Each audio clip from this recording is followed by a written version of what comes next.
नमस्कार। दिव्य योगासन की तरफ से आपका हार्दिक स्वागत है। आज हम विचित्र धूमावती प्रयोग की चर्चा करेंगे और जानने की कोशिश करेंगे कि इस प्रयोग के द्वारा बड़ी से बड़ी मुसीबतों का मुकाबला कैसे किया जा सकता है। धूमावती, इसे ज्येष्ठा लक्ष्मी के नाम से भी जानते हैं। लक्ष्मी की बड़ी बहन मानी जाती हैं, जो दरिद्रता, निर्धनता, पाप, इनको रिप्रेजेंट करती हैं। मनुष्य अपने जीवन को सुखी बनाने के लिए बहुत से उपाय करते रहता है। हर तरह के देवी देवताओं की पूजा आराधना तप करते रहता है। कोशिश उसकी यही रहती है कि जल्दी से जल्दी वह समस्याओं से उसको मुक्ति मिल जाए, उसे वो उसके परिवार को सुखमय जीवन प्राप्त हो, उसकी मनोकामनाएं पूर्ण हो। हर व्यक्ति यही चाहता है। लेकिन जब धूमावती की चर्चा करेंगे, धूमावती का उपयोग वहीं किया जाता है जिस परिवार में हमेशा अकाल मृत्यु होती हो, लोग सुसाइड करते रहते हों, आत्महत्या करते रहते हों, निर्धनता आती हो, पेड़ सूखे हों आसपास के, उनके घर के आसपास की जमीन बंजर हो, कुएं में पानी ना आ रहा हो, या उनके आसपास की जमीन से पानी न निकल पा रहा हो, पूरी तरीके से आप दिवालिया हो चुके हों।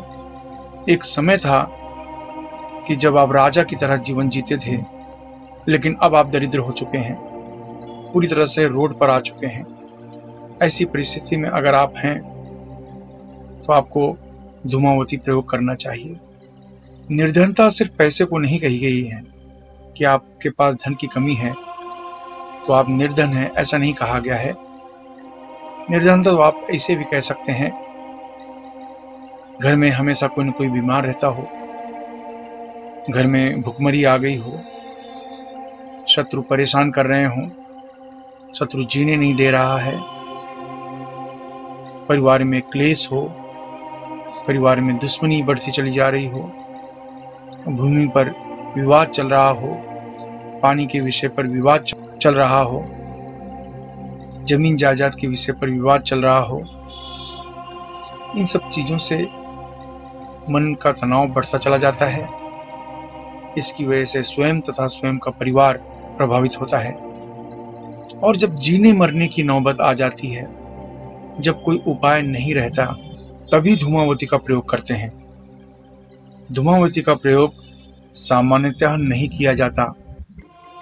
धूमावती का प्रयोग सिर्फ मजबूरी में किया जाता है, और आपको सिर्फ मजबूरी में ही करना चाहिए।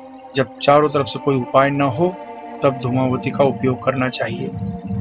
सामान्यतः आप किसी भी विधि का उपयोग कर सकते हैं, लेकिन धूमावती करना हो तो जब आपकी बहुत बड़ी मजबूरी हो, तभी इस विद्या का प्रयोग करना चाहिए। अब जानते हैं इस विद्या का उपयोग कैसे करें, इसकी आराधना कैसे करें। ढीले ढाले वस्त्र पहनकर किसी भी शांत कमरे में आप बैठ जाएं। याद रखें, पूजा घर में न बैठें, किसी भी शांत कमरे में बैठ जाएं। घर की लाइट बंद कर दें, दिया न जलाएं, और वह दिन संडे का होना चाहिए। यानी संडे के दिन किसी भी शांत कमरे में लाइट बत्ती बंद करके बैठ जाएं। कुर्सी पर, जमीन पर आप बैठ सकते हैं। याद रखें, दिया, अगरबत्ती, किसी भी तरह का लोबान, यह सब जलाने की कोई ज़रूरत नहीं है। यह क्रिया को अंधेरे में किया जाता है। तो रविवार के दिन किसी शांत और अंधेरे कमरे में बैठ जाएं और विचित्र धूमावती मंत्र का जाप करें। विचित्र धूमावती मंत्र है: ओम धूम धूम धूमावती सर्व विघ्न निवारणाय ह्रीं हुं स्वाहा। ओम धूम धूम धूमावती सर्व विघ्न निवारणाय ह्रीं हुं स्वाहा। इस मंत्र का उपांशु जाप करें। उपांशु जाप का अर्थ है धीमी आवाज में आपको जाप करना है। याद रखें, जब ये मंत्र का जाप करें तो आपकी आवाज आपके कमरे से बाहर न निकले। इस बात का ध्यान रखें। आपकी आवाज कमरे में गूंज रही है, चल जाएगा, एक कमरे से बाहर आवाज नहीं जानी चाहिए। इस मंत्र का आपको 21 माला पाठ करना है। 21 माला, एक माला यानी 108 दाने की होती है, तो इंटू 21, याद रखें 21 माला इस मंत्र का जाप करना है। यह मंत्र सिर्फ रविवार के दिन आप जाप करेंगे, इसके लिए शुभ दिन सिर्फ रविवार माना जाता है। और यह मंत्र को आपको 21 संडे, 21 संडे तक इस मंत्र का जाप करते रहना है, यह याद रखें। लेकिन इसके साथ ये भी ध्यान रहे कि जब भी इस मंत्र का जाप करेंगे आप अपने आज्ञा चक्र पर ध्यान दें। आज्ञा चक्र का मतलब है दोनों आंखों के बीच का जो स्थान है, इस जगह पर ध्यान दें और इस मंत्र का जाप करें। संडे के दिन जाप करना है 21 माला और 21 संडे इस मंत्र का जाप करना है। इसको बाकी किसी भी दिन अगर जाप करते हैं तो आपको बदले में 4 गुना नुकसान हो जाएगा। इसका दिन सिर्फ संडे है, याद रखिए। नवरात्रि के दिन सिर्फ इसे शनिवार को भी जाप किया जा सकता है, यानी नवरात्रि के दिन शनिवार और रविवार आप जाप कर सकते हैं, अन्यथा हमेशा रविवार के दिन इस मंत्र का जाप करना है 21 संडे।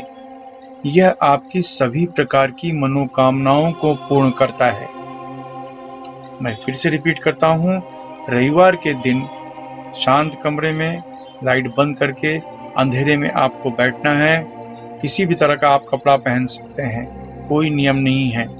आज्ञा चक्र के ऊपर ध्यान दें और आज्ञा चक्र के ऊपर ध्यान देकर इस मंत्र का जाप 21 माला करना है और 21 संडे इस मंत्र का जाप करना है। यह आपकी सभी प्रकार की मनोकामनाओं को पूर्ण करता है और आपको आश्चर्यजनक अनुभव अपने जीवन में तुरंत दिखाई देना शुरू हो जाएगा। लेकिन मैं बार बार इस मंत्र के बारे में कहता हूँ, इस मंत्र का दिन सिर्फ संडे है। इस मंत्र को आप सुबह जाप कर सकते हैं, दोपहर को जाप कर सकते हैं, शाम को जाप कर सकते हैं, रात को जाप कर सकते हैं। लेकिन जब इस मंत्र का जाप करें 1 घंटे तक, 2 घंटे तक किसी भी देवी देवता के मंत्र का जाप न करें, या उस दिन यानी रविवार के दिन किसी भी देवी देवता के मंत्र का जाप न करें। सिर्फ धूमावती मंत्र को छोड़कर किसी भी मंत्र का जाप न करें। इस बात का ध्यान रखें और इसका उपयोग आपको तभी करना है जब पानी नाक के ऊपर आ गया हो, जिन्हें मरने की नौबत आ चुकी हो, तभी इस मंत्र का उपयोग करते हैं। इस बात का हमेशा हमेशा ध्यान रखें। ये मंत्र बहुत ही तीव्र, बहुत ही अचूक है, लेकिन ये सावधानी आपको बरतनी ही होगी, इसके सिवा कोई रास्ता नहीं है, नहीं तो आपको 10 गुना नुकसान होने की संभावना है। तो इस मंत्र का आप जाप करेंगे और आपको नजर आएगा कि 21 संडे के अंदर ही अंदर आपकी मनोकामना पूर्ण हो रही है, आपकी जो सभी दुख हैं उसका निवारण हो रहा है, वो समस्या का हल प्राप्त हो रहा है और माता की कृपा प्राप्त आपको हो रही है। आप जानते हैं कुछ नियम, अपनी पूरी श्रद्धा बनाए रखें। इस मंत्र को गृहस्थ सन्यासी कोई भी जप कर सकता है, 18 वर्ष के ऊपर स्त्री पुरुष कोई भी हो इसका जाप कर सकते हैं।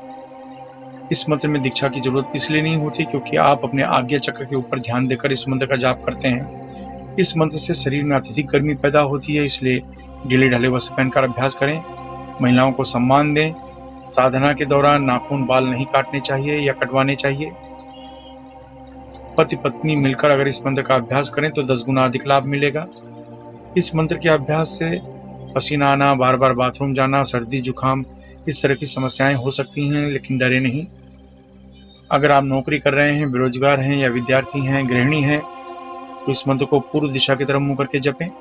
अगर आप व्यापार कर रहे हैं, कला के क्षेत्र में हैं, तो इस मंत्र को पश्चिम दिशा की तरफ मुंह करके जपना चाहिए। अगर आप लॉटरी सट्टा या शेयर मार्केट से जुड़े हैं, बैंकिंग के क्षेत्र, मेडिकल क्षेत्र, होटल के व्यवसाय के क्षेत्र में हैं, तो इस मंत्र का उत्तर दिशा की तरफ मुंह करके जपना चाहिए। अगर आप जमीन खरीदने बेचने का कार्य करते हैं, खेती का कार्य, लोहा, कोयला, चमड़ा तथा तेल के क्षेत्र में, या कोई ऐसा कार्य करते हैं जिसमें ब्रोकरेज यानी दलाली लेनी पड़ती हो या देनी पड़ती हो, तो इस मंत्र को दक्षिण दिशा की तरफ मुंह करके जपें। अपने भोजन में फल, हरी सब्जी तथा फल के जूस का उपयोग ज़्यादा करें। धूम्रपान, मद्यपान, व्यसन, मांसाहार से बचें। ब्रह्मचर्य का पालन करें। मासिक धर्म की समस्याएं में इस मंत्र का जाप करना मना है। इस अभ्यास को किसी भी शांत कमरे में अंधेरा करके किया जा सकता है, लेकिन घर के मंदिर में न करें। अभ्यास समाप्त होने के बाद अश्विनी या वज्रली मुद्रा अवश्य अपनाएं। यह मुद्रा आपको ब्रह्मचर्य का पालन करने में मदद करती है अश्विनी या वज्रली मुद्रा क्या है व इसका अभ्यास कैसे करें, यह जानने के लिए नीचे डिस्क्रिप्शन में लिंक दिया गया है, वहां से जानकारी आप प्राप्त कर सकते हैं। इसके अलावा मुंबई के निकट 2 दिन का भैरव साधना शिविर, जिसमें 1.25 लाख मंत्र से 5 लाख मंत्र का अनुष्ठान होने जा रहा है। अगर आप भाग लेकर स्वयं साधना करना चाहते हैं या अनुभव करना चाहते हैं तो नीचे डिस्क्रिप्शन में लिंक दिया गया है, वहां से भाग लेने के लिए रजिस्ट्रेशन करवा सकते हैं। आशा है आप अपने जीवन में हमेशा सफल रहेंगे। इसी के साथ धन्यवाद।